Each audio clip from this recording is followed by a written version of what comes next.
I want to talk to you now. Actually, we're going to patch into a field. I like that. It's June after all. Most people spend half their lives in a field, don't they, in June?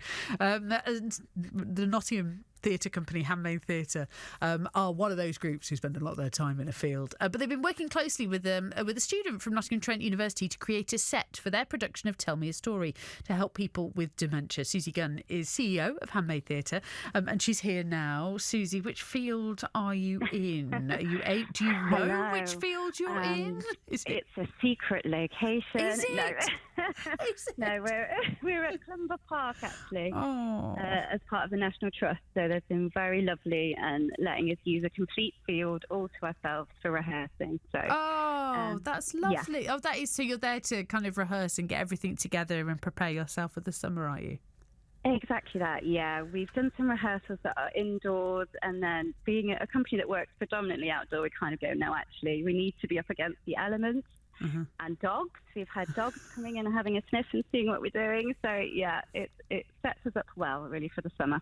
Talk to me then about the difference for those who haven't experienced outdoor theatre compared to theatre in a traditional, theatre house, I suppose, in a traditional theatre up and down Nottinghamshire. What is the difference? Why is outdoor theatre so special? Oh, so I love outdoor theatre. There's something very, very special of being very close to the audience. There's a lot of the places that we perform at our festivals or live events, so you have a bit of a transient audience that might dip in, people that maybe haven't seen your work before or don't necessarily come and see live theatre, but they'll come and stop and they'll have a little look, they'll maybe have a picnic, do you know what I mean? And because we do very interactive theatre, we play on what the audience are doing and what maybe they feed into the story. We might play along with the dogs that are around, there's a lovely kind of fun family feel about it. Everyone's sounds there, like you have to work a bit harder then, almost. And no disrespect to our other theatre friends, of course, but it sounds like that actually part of your job is to get people's attention, so they do stop and then put down their bags and then maybe sit down and join in. Yeah, exactly. And maybe if they're a bit nervous of the theatre before, then maybe actually they go, oh no, do you know what, we like this. And once they realise it's not intimidating, they don't have to join in, but they can if they want to. They can just sit and watch. We often, it is for younger children predominantly as well, so we do have songs that are silly that they can join in, or actions that can be repeated by the audience. So we kind of get them, even if you get a really grumpy looking child at the beginning, by the end they're the ones that are up dancing with their parents, hands in the air. So children are better at this kind of stuff though, aren't they? I mean, I've got two young ones, so we have been going to a lot of children's theatre, and children, they just throw themselves into it, don't they, in a way that adults were just so reserved. But children, if they think it's funny, they will absolutely roll about on the floor laughing. There's none of this kind of like, oh, I'm just going to gently lift my shoulders as if I think this is really funny. Or maybe they I'll will clap laugh at the end. Yeah. They will tell you, and you can tell if they're not enjoying it equally. It works the other way.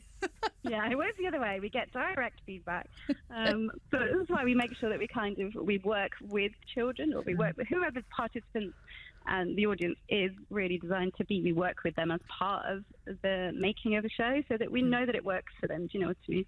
Yeah. So that, we don't get direct feedback generally. Tell me a story then. This production that you've got that's here to help people with dementia. Yeah.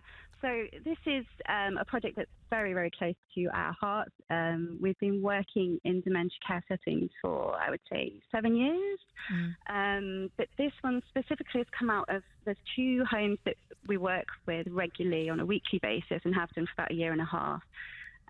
One's based in Carlton and one's in Mapley, and they're both part of Jigsaw Homes, but they're for independent living. So we run sessions, we do an hour of singing, we do an hour of crafting and making, and we drink a lot of tea and eat a lot of biscuits. And we've developed this lovely kind of group of people that come to meet us every week. They're waiting for us. And from the songs that we were singing and the conversations we were hearing, there's just these lovely, lovely stories that were coming out, linked to certain songs or linked to poetry or linked to the idea of travel. Do you know what I mean? So there's just something really special about these stories, and we wanted to be really mindful of keeping them and doing something lovely with them, and sharing them with other people, and actually going, do you know what, yes, it is a struggle having dementia, and there are things that can't be remembered, but there are also these really lovely things that are there and are present, and seeing them share these stories with each other was just glorious. So that's kind of where it all started. Yeah, and then you've been working with Charlotte from Nottingham Trent University to create the set for it, which must have been another. I mean, there seems like there's some lovely collaborations going on here.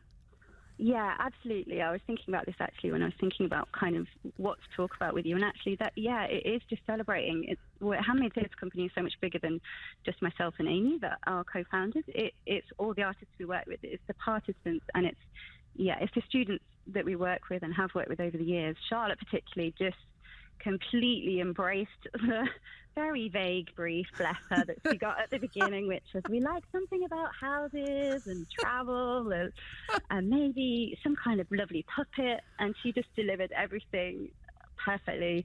It's like she could see into our minds. She came along to some of the sessions, which I think helped to meet some of the people that we were talking about and get a feel to what their needs are. So she's just 100% delivered on the set, and she's made the costumes and the props as well. And we're so happy. Oh, well, I'm delighted. I'm delighted that it's worked out. I've heard quite a few things about the set design course at the university and how successful it is, and how it does create these wonderful, very creative thinkers that are able to work with vague guidance from theatre companies. And that's a real skill, actually. Yeah, it is a real skill. And to then go, actually, we were thinking this, now we're thinking this, and just be like, okay. I get a sense of how this has worked, Susie. I think it's fantastic. Look, we're really looking forward to this when are you going to kind of perform it as such? Well, so we have a very rough sharing tomorrow.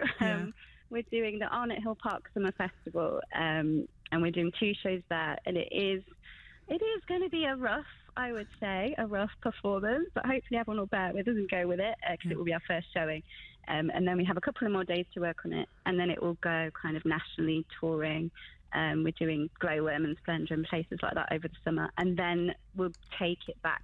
The smaller version will go back again to care homes and community settings, back to kind of where it started. So it'll be very lovely. Well, enjoy the summer. Taking it out on the road, and look out for you at Splendour and Glowworm and all of those kind of wonderful events. Susie, thank you. I will leave you now to the dogs and the sun and a lovely Clumber Park, I'm sure, on an afternoon like this. Yeah, it's gorgeous. Thank you so much. Treat yourself to an ice cream. Don't let it be all work. Okay. Go on then. Yeah. All right then. Susie, take good care of yourself. Susie Gunn there, CEO of Handmade Theatre, talking in part about their summer plans, in part about what they do at Handmade Theatre, but also particularly about this production of Tell Me a Story, which is there to help people with dementia. The set has been designed by Charlotte, who's from Nottingham Trent University. They've worked in collaboration with Charlotte in order to create the set, and then worked in collaboration with those who have dementia in order to create the production itself. It sounds great, doesn't it? And clearly, if you're going to Splendour or Glowworm or any other place, of course, where Susie and the rest of the crew from Handmade Theatre will be popping up, I'm sure it's going to be well worth a sit down and a join in.